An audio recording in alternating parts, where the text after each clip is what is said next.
As soon as my phone says 11 o'clock, we're going to start. Good afternoon. And that's in about 20 seconds. Very good.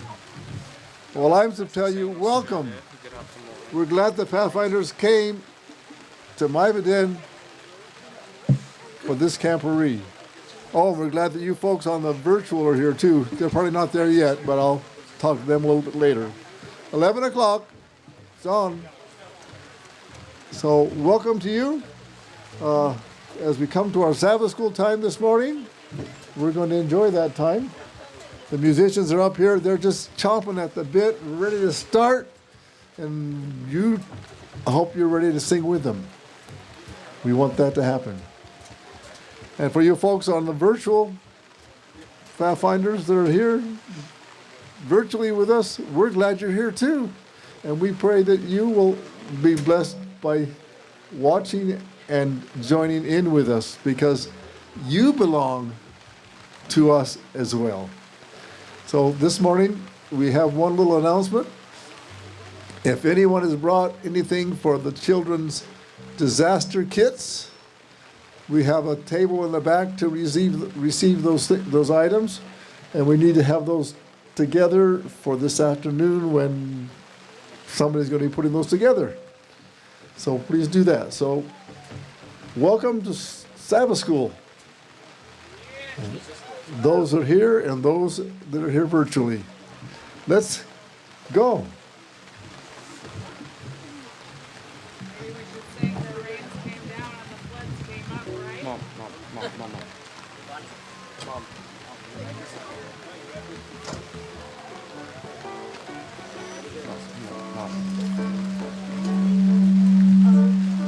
Feedback. Okay. So we're going to sing Because He Lives. That's our ultimate joy in life, is that God saved us.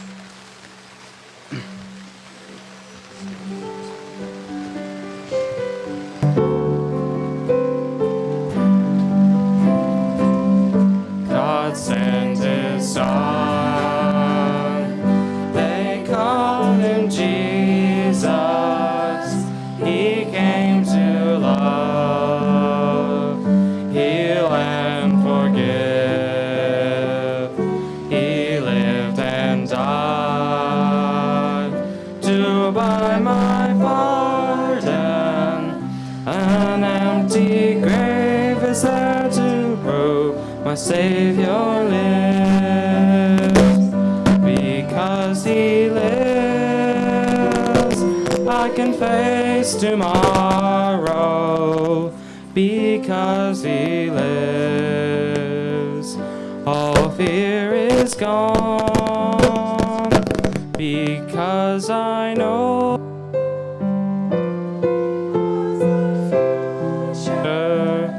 and life is worth the living just because He lives. How sweet to hold a newborn baby and feel the pride and joy He gives, but greater still the calm assurance this child can face days because He lives. Because He lives, I can face tomorrow. Because He lives, all fear is gone. Because I know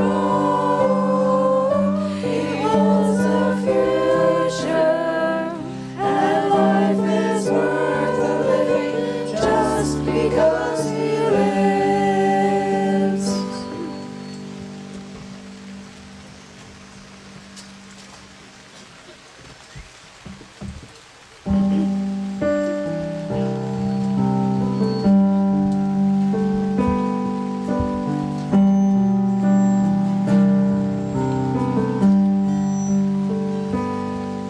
You call me out of darkness.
Good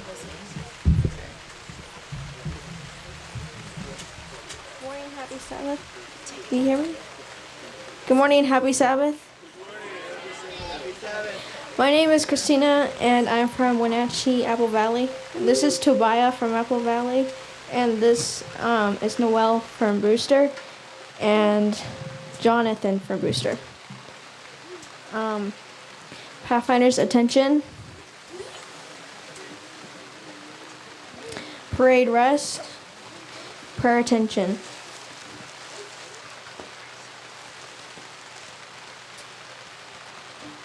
Dear Jesus, please be with Miss Amy. She's really sick and the doctors are not helping her. Please make her well again so that she and Gail can come back to Pathfinders. Dear Jesus, thank you that we can have this Camporee in person. This is my first Camporee and I'm having a really great time. Hey God, please give courage to those who are struggling with discouragement, and please be with Alan Stafford, Tegan Smith, and Anna Woods, who were in a car accident last night. Also be with the family of the drunk driver who hit them and passed.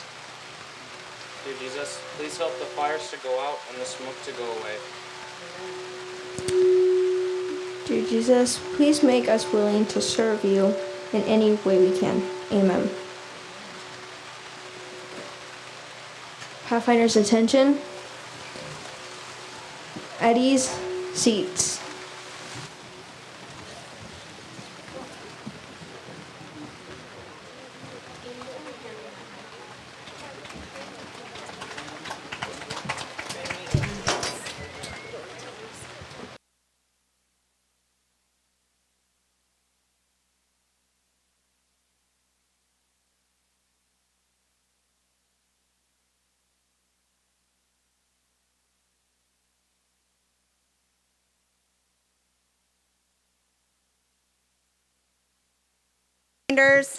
Good morning. All right, so I have someone to introduce to you. We have some new area coordinators. Do you know what the difference between an event coordinator and an area coordinator is? No? Okay, well, I'm an event coordinator. We have a lot of people, and we put together all of these events.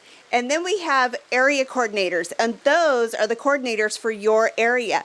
And each of you have an area coordinator. So we have new coordinators for the East Cascade District. Yeah, we are very excited. Hold on. So I'm going to introduce you to Eric Barber.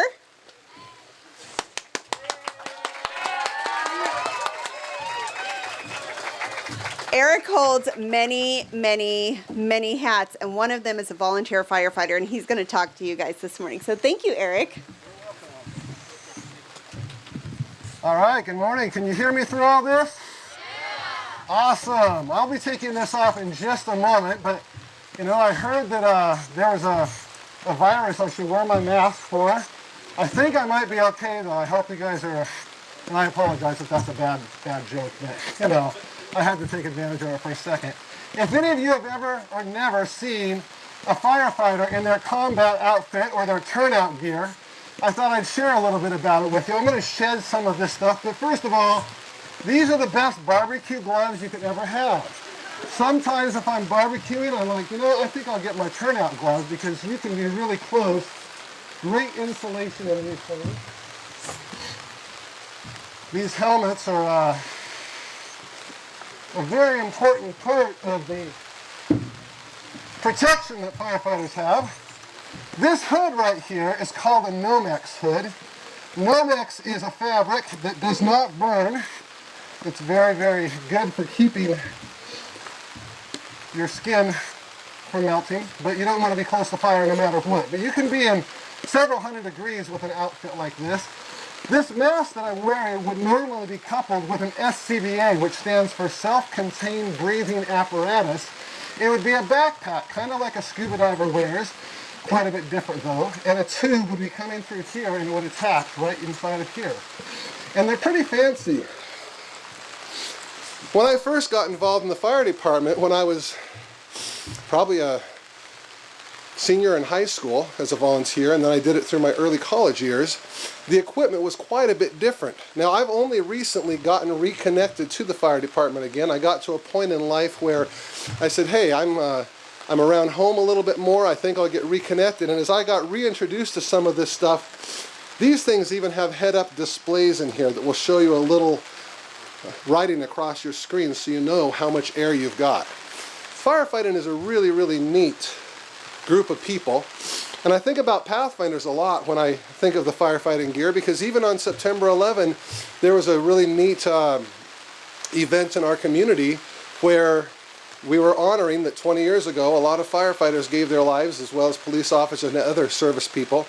And you know, they stand at attention just like you guys do. And they use those same kind of emblems and things on their bodies that we have, only they represent a lot of different things.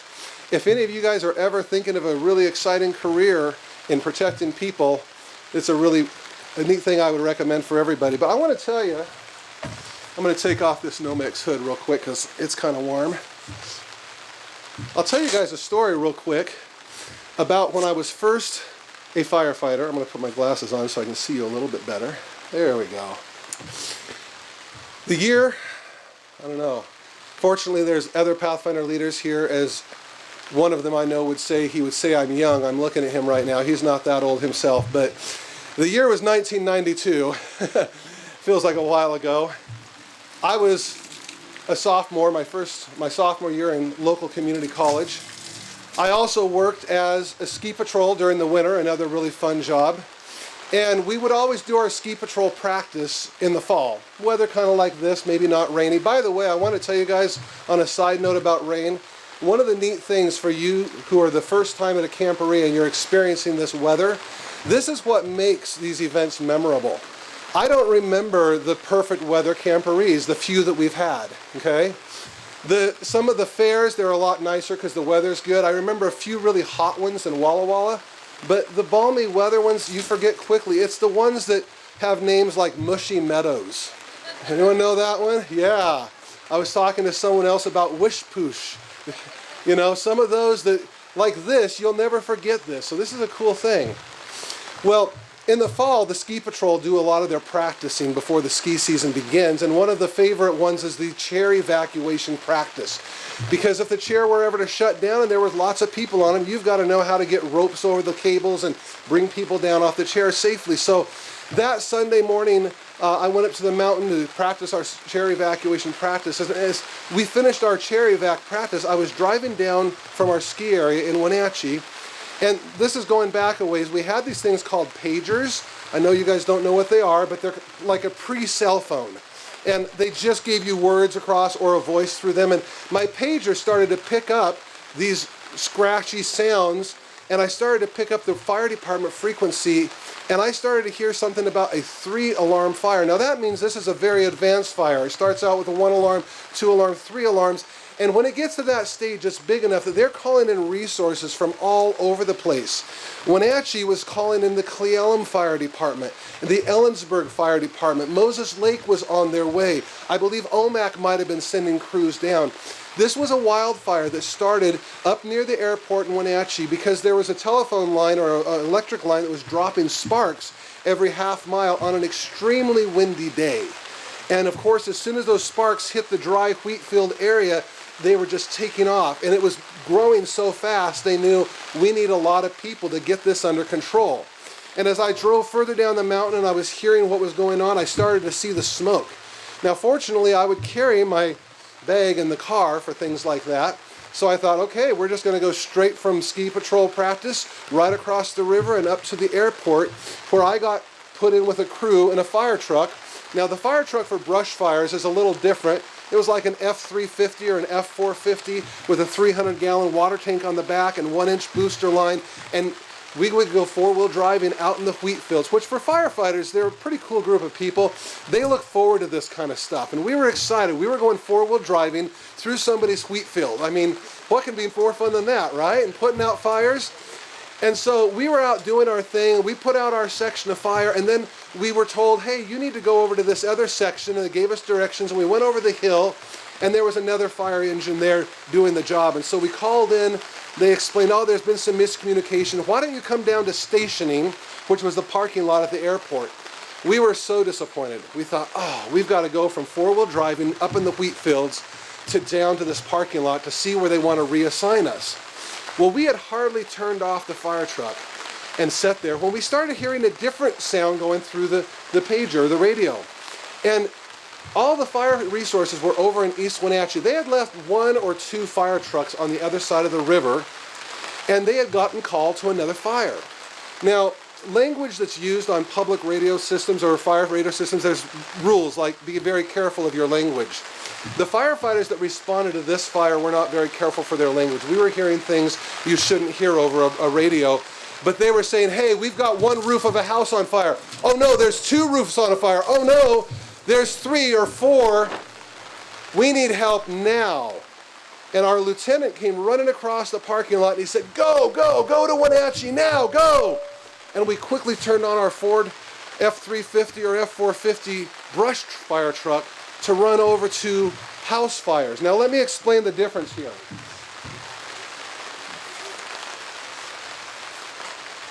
I was probably wearing blue jeans. Now we wear Nomex pants, things that don't burn. This is the jacket that you wear when you do brush fires, and this is your helmet. It looks a lot different than this gear here. We were responding with 300 gallons of water in a big pickup truck to 4 or 5 houses burning. These houses had shake roofs, wood shakes at the time. They weren't very they press them now, make them more fireproof, but they just aren't very fire resistant. And the way this fire happened, there's a good lesson for group your age, because there were some little boys around the age of some of you here who on this Sunday morning or afternoon decided to go up into the fields behind where they all lived in this subdivision and light a little fire. I mean, you know, what else are you going to do on a Sunday afternoon? Let's play with some fire back behind these houses in this weedy, brushy area when it's really, really windy. This is a very, very bad idea, okay? These kids are adults nowadays. Fortunately, this happened at a time when they didn't charge the parents financially, and these kids could have been in debt for the rest of their life because millions and millions of dollars worth of damage was done because they were carelessly playing with fire on a windy day in a really dry environment. By the way, I was here this summer in weather very different than what you're having right now. 108 degrees, a lot of the really hot days. We really wanted to have fires badly, but we couldn't because the risk was so high. And this is why we're very thankful for the rain that you guys are willing to sacrifice your weekend and share with a dry environment around us that will now be much less likely to burn. So these boys started the fire and it took off towards these houses, and a spark went up and landed on a shake roof, a wooden roof house. And then the wind caught it and it blew to another and another. And when we drove in with our little F-450, F-350 Ford truck, we saw ambulances, we saw police officers, because that was really all the public servants that were left. All the firefighters were a 15-minute drive across the river fighting this enormous brush fire. We were seeing them evacuating people. The ambulance, when we drove into the subdivision, we saw an ambulance driver with her arm around a family, a mom and like 3 kids, and their arms were all full of whatever they could grab really quickly. And by the way, I know that some of you here know what that's like. We've seen Brewster have some really bad fires, haven't we? There's a neighborhood, I don't remember the name, forgive me. Didn't Pathfinders help out an area somewhere not too far from here? Yes, good for you for helping them out. I think I was gone during that time, but you've seen the devastation that happens when fire goes through a community and everything is destroyed. And this family was running out of the house with everything that was most important to them. I don't even think they noticed us drive up right by their house. But when they were driving away, we were driving in. We jumped out, 3 of us, grabbed our 1-inch booster line, ran around their house. Their roof was on fire. We got up on top of the roof, the other firefighters, they got the fire out, and I was the young guy. I was newer and not as experienced at that time. One of the leaders yelled, "Eric, get the fence down so we can get the next house's roof." And I looked at this nice 6-foot wooden fence, and I looked at him and I said, "What do you want me to do about the fence?" He said, "Rip it down." And I felt guilty a little bit, but I had to go and rip somebody's nice wooden fence down to get a hole through there as they threw down the hose to me. And I went through this hole and I stretched the hose as far as I could in the backyard and started spraying the roof of this house. And I got most of it, but I couldn't get all of it because I was out of hose. I couldn't pull it any further. And we probably didn't have a lot of water left. And I remember suddenly feeling very helpless, thinking, the next house is really burning. I'm in the backyard, there's a roof burning, I can't even get to all of it. And fortunately, it wasn't but a couple of minutes later that the big trucks arrived. They got more people and they came in with real big fire trucks, this kind of gear, 2-inch, 2.5-inch hose, and all of a sudden they had big pressure and we were able to save that next house. The house above them was what is called fully involved, meaning there's really nothing you can do about it at that point. And all we did was we spent the afternoon on our knees in the backyard of this home, spraying the roof and the walls and keeping it wet while everything else around us burned. And at one point in the afternoon, I remember firefighters from all over. Here I was in my little yellow jacket and jeans, nothing for my face. Other firefighters had their SCBAs on. I had come from a brush fire with no gear. One man, I believe he was from Ellensburg, was kind enough to reach in his pocket and say, "Would you like a handkerchief?" And I said, "Yes, please." And I put it around my face because in their backyard it was so smoky and it was burning my lungs. We started hearing explosions and I asked somebody, "What's blowing up?" And another person said, "I believe it's barbecue bottles from people's backyard barbecue, those little 20-pound barbecue bottles exploding." When the fire was all done, I came around from behind the house that we had saved and I saw what must have looked like a war zone because all I saw was foundations of houses. You could see swimming pools with ashes and pieces of wood in them. You would see carcasses of cars that had just been melted and burned. About 20 houses in that community burned and 3 or 4 apartment buildings to the ground that day. It was one of the first big firestorms that we had in the Northwest that really took out homes. And I experienced something really interesting from that fire. I was outside the whole time. In a structure fire, the reason we wear the breathing apparatus and all the safety gear is because when carpet is burning, there's lovely things like formaldehyde that's in the air. And when plastic is melting in kitchens and TVs and things like that, there's chemicals that just are not meant for us to be inhaling. Outside in the backyard, you think it was okay, but when everything around you is burning, it's not. And I had a lot of smoke and I wasn't feeling very good. I remember I had a really bad headache, feeling a little bit lightheaded. And there was lots of fire trucks in the community, and so I walked up to one of the people in charge. I said, "Is there any chance there's some oxygen? I could use some fresh air right now." And he said, "I'm really sorry, but there is not a single oxygen bottle in this community right now. All of the ambulance companies, all of the fire engines, they've used them all up." And I said, "Really? Nothing at all?" And he says, "You can look around in some of the trucks, but it's not likely you're going to find any." And I thought, I'm never one to give up. So I started just going up to fire trucks and opening up the doors along the back and searching and searching. And I was fortunate to find a big tanker fire truck. And I opened up one of the doors and there was an SCBA that nobody had used. And I grabbed it and I didn't even put it on. I just took the mask, put it up to my face, turned the air on, and it was the most interesting experience. I had a terrible headache. I felt like someone was stabbing daggers into my skull. And I took 3, 4, 5 breaths of fresh air, and it felt like all this wind was kind of blowing through my head. I could feel my headache just kind of go from my jawbone right up to the top of my head and lift, and it went away. It was amazing what fresh air did for me. Now later that night when I slept, I had some really weird dreams.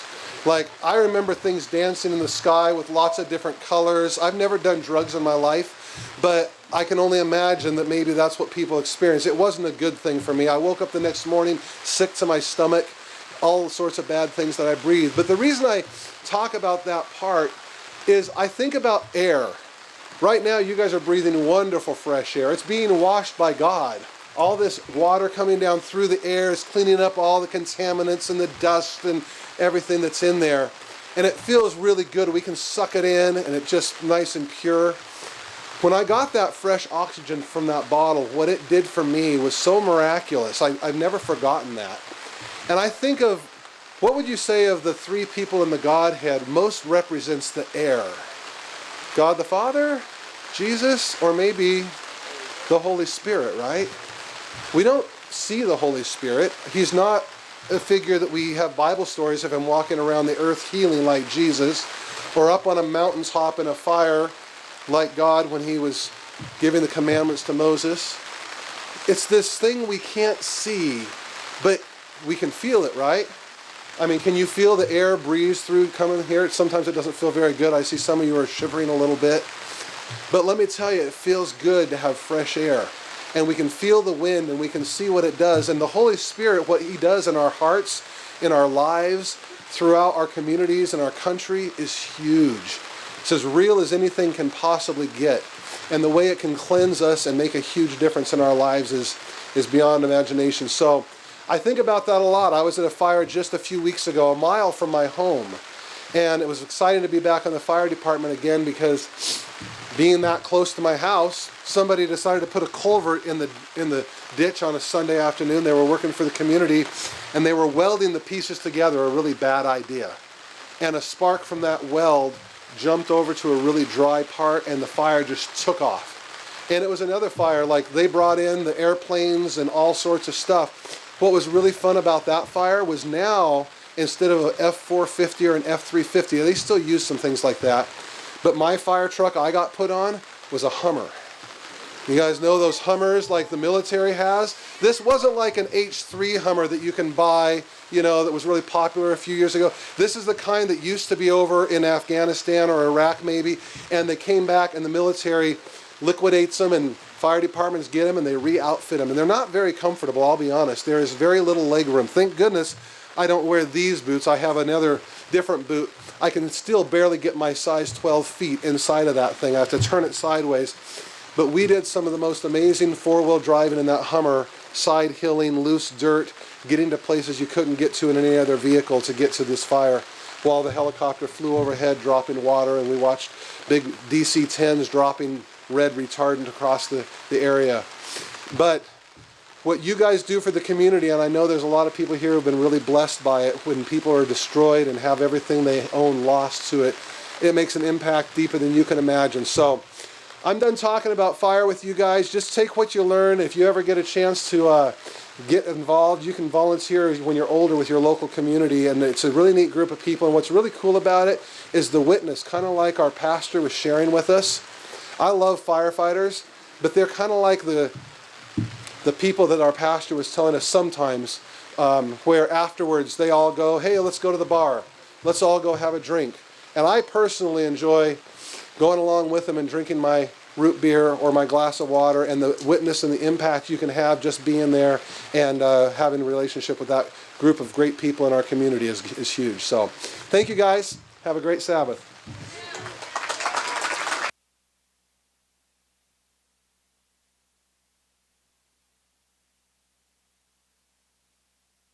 Hey, let's give Eric another round of applause.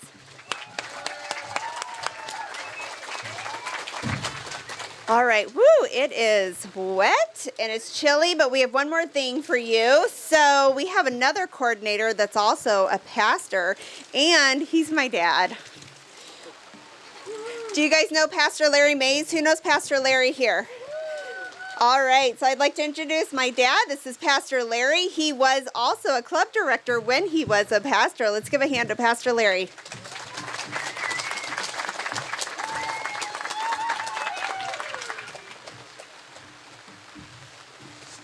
Good morning, Pathfinders. Can you hear me okay? Okay. I wear hearing aids, and sometimes my hearing aids are louder than my voice, and I get people complaining that they can't hear me when I can hear myself just fine. So I'll try to make sure that I speak loud enough so that you can hear me well. And how many like history? I like stories from the past. Okay. And years ago, way before most of you were born, I had an opportunity to go to the White Estate, and I spent 3 weeks there, and in what they called the vault at that time, and I was able to read any of the manuscripts, any of the writings that Ellen White ever wrote. And I spent 8 hours a day there for 3 weeks reading manuscripts from that Mrs. White, all of her things that she wrote. And it was an interesting time. I didn't read everything she wrote, but I read different periods of time. And one thing that happened during that time is I got to know Mrs. White as a person, and I got to appreciate the time of history that she lived in. She was born around 1827, somewhere in there, and she lived all during what we know as the expansion of America. She lived during the Civil War. She lived during the Spanish-American War. She lived during what we call the War with Mexico. She lived during and died just before the First World War. She also lived during the times of what we call the Indian Wars of the 1870s. And during that time, she even spent time, believe it or not, vacationing up in Colorado. And Mrs. White was a normal person.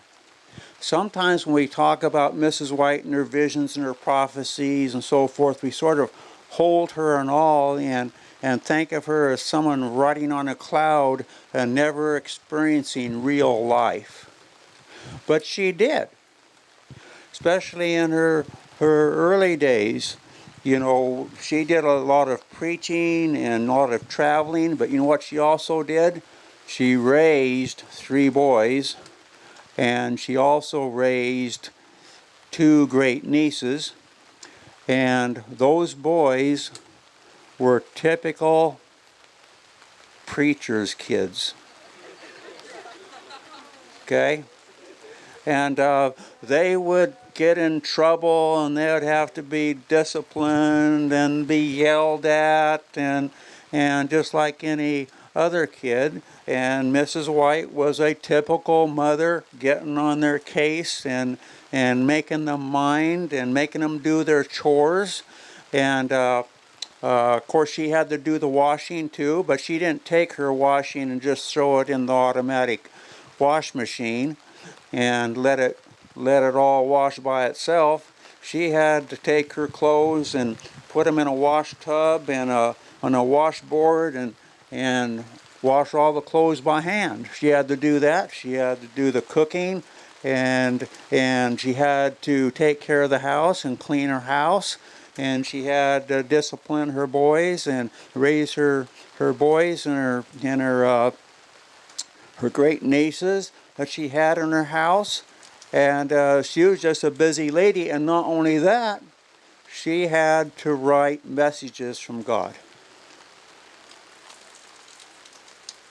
But she had struggles with her temper at times, and she was discouraged at times, and she liked a good joke, and she liked to have fun, and she liked all the things that a normal person likes.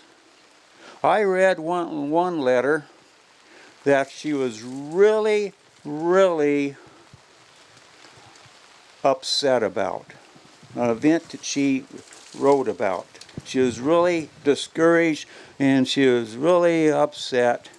And that is a time when her husband James had been feeling ill and sick, and they decided to go down from Michigan, I think is where they were living at the time, in Battle Creek area, and decided to go down to Texas where it was sunny, and go down there where the weather was a little bit nicer and warmer. So they packed up their things and they took a buggy and they went down to Texas. When they got down to Texas, guess what happened? It was just like a Pathfinder Camporee. It rained the whole time. It rained and rained, and I remember she said during that time, James decided he'd go do some horse training. And she said, he's a lousy horse trader. And so he wasn't a very good horse trader, but he was a very good nurseryman. You know, he actually had a separate business that he was an entrepreneur, and he had a nursery business, raising plants and stuff like that. And but they were down there, and it was raining, didn't like the weather, was so great, so they decided they would head north, and they joined a wagon train. Now, you remember the stories of the old wagon trains in the Old West? Well, this is what it was. It was a wagon train heading from Texas, and it was actually heading up north, up to Colorado. And here's something you might not have thought about. Mrs. White said we had to be well armed. Can you picture Mrs. White riding in a covered wagon with a 30-30 across her lap? Well, I don't think she actually carried the guns, but she said all the fellows around her had weapons because of the Indians. The Indians would come and try to steal their horses. So they had to go north on the wagon train, and they had to circle the wagons in the evening and put all the horses inside the circle and have guards all around so that the Indians wouldn't come and steal their horses or attack them. Remember, this was in 1879. It was only 3 years after the Sioux uprising, where they had Custer's last stand. So there was still Indian wars going on clear up into the 1890s. And so she was living in the Wild West. And even on that trip, she was having a terrible time because it rained on the trip, and it got so rainy and flooding and so forth. They had to raise some of the mattresses in one of the wagons in the tents, and 3 ladies had to sleep sideways across the mattress. And then she had to get up, and then she had to do the cooking, and then she had to do the washing, and then she said, and then we'd go from town to town, and the brothers didn't want to preach, and she had to do the preaching too. So she was really upset in that letter. You could just see steam coming off the paper, you know. And but I just wanted to let you know she was a normal person. They would have vacations. They had a little vacation home. I've seen a picture of it. It wasn't much of anything, but they had a vacation home up in Colorado that they'd go to occasionally, and they'd go up there and they'd go hiking. And one time she took before they went backpacking. They used to take mule trains back up in the woods, up in the back country, and she went on a horseback trip up there, and the horse bucked her off. And she didn't think she was hurt that bad. She got back up, but it turns out that it did affect the ligaments in her ankles, and she was never able to go hiking after that again. So that's why you see pictures of her. She would go on rides in her buggies and so forth, but she wasn't able to walk long distances after she had that accident. But they would go vacationing up in the mountains, and they would go hunting. She says they would go hunting, and they would go fishing, and they would just enjoy the outdoors just like any other family would. And I know one time they were out on a picnic, and Willie, their son, who was an adult by that time, went and shot a goose. And they had the goose for their picnic. So she was a normal person. So when you think of Mrs. White, yes, God used her, and she was God's prophetess for our church. And we need to respect her for that. But let's also remember that she knew what life was like. She knew how to live life to the full. She enjoyed life. She enjoyed having a good time. And she was a mother just like your mothers. And had all of the experiences a normal mother would have. Hope you enjoyed that story.